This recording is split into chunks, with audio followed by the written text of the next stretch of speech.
Section 8.3.1 Wireless, Mobile, and VPNs. Part 2.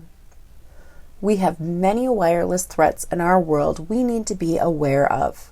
A rogue access point could potentially be set up by a well-intentioned employee looking for a better wireless connection, but it also presents an opportunity for attackers looking to gain access to an organization's network. These access points are essentially Wi-Fi routers that haven't been configured with the same security settings as the organization's Wi-Fi. In an evil twin attack, the attacker can essentially lure a victim into connecting to a fake access point instead of the legitimate access point when it provides a stronger or better signal to those customers.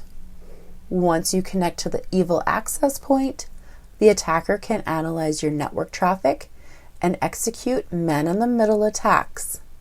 This could be very dangerous in places where you feel safe, like an airport. However, you are still vulnerable to attackers gaining access to your device and causing major problems for you.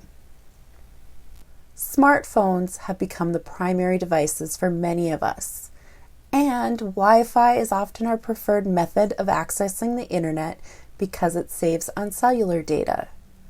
You need to maintain a heightened awareness of the risks of using public Wi-Fi. Using public Wi-Fi is similar to using the bathroom in a public location. You do not know all the details of that bathroom and may want to keep extra protection between you and the stall, then disinfect when finished. Here are some security tips to maintain that extra protection. Number 1, turn on your firewall. Number 2, make sure antivirus is up to date and running. Number 3, confirm the name of the network. In this case, spelling can be important. Number 4, do not use a credit card or do any online shopping. And number 5, use VPN software, even on a smartphone. I just mentioned VPN. These are virtual private networks. They are a great tool to disguise your actual network IP address and encrypt internet traffic between a device and a VPN server. Many use these on a professional level for enterprise use to remote access an organization network. VPNs can also be used for personal use when privately accessing the internet. If you are not using VPN, you may have privacy concerns come up. In this case, your ISP or Internet Service Provider provides you with the IP address and may keep records of what websites your browser visits. Your IP address and browsing activity can be seen by anyone monitoring the network, such as your company IT or a hacker, or even a hostile government.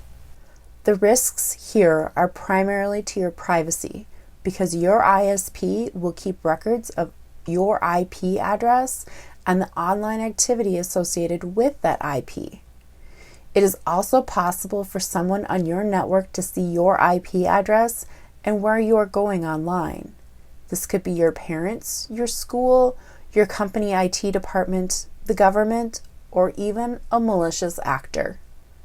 When data is encrypted for all HTTPS websites, there is danger it could be captured before encryption if you are on an insecure network like public Wi-Fi. Item number 3 is important because it makes the point that most people don't need a VPN if their device is in a trusted network like your home or school. The HTTPS protocol encryption provides enough data security so that the only reason to use a VPN at home is to mask your IP address. But when using Wi-Fi at the airport, a hotel, a coffee shop, or any other public location, you need to follow basic rules like not transmitting any private information and not shopping.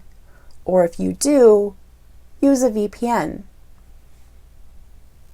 A VPN is very much like a tunnel for your internet traffic. preventing outsiders from monitoring or changing your traffic. VPNs establish secure connections by encrypting data and using virtual IP addresses so that the user's digital footprint and browsing activity cannot be viewed by ISPs or malicious actors. These virtual IP addresses hide a device's true location. Using a VPN essentially shifts your trust from your ISP to the VPN, so it is important to make sure that you trust your VPN provider to protect your privacy. Consider a provider with a zero logging policy, which ensures that no user data is stored by the service. This would include records of personal information, traffic, and downloads in order to provide strong data and privacy protections. Many security policies block network traffic from countries that have a reputation as a source for cybercrime, but threat actors from these countries can use a VPN to bypass location-based restrictions as well as hide their tracks. There are many pros and cons with using VPN. Some pros include this can be used to bypass strict internet censorship by governments. VPNs create secure data transfer when using a device on public networks like airports, hotels, coffee shops, or other public locations. VPNs allow access to location-restricted online content. VPNs also increase privacy as your ISP will not have a record of online activity. However, we need to remember there are some negative aspects of using VPN. These include VPN providers can use your device as a relay station. Unreliable VPN providers may sell user tracking data to advertisers or even install malware. VPN does not provide anonymity, and threat actors use VPNs to mask their locations.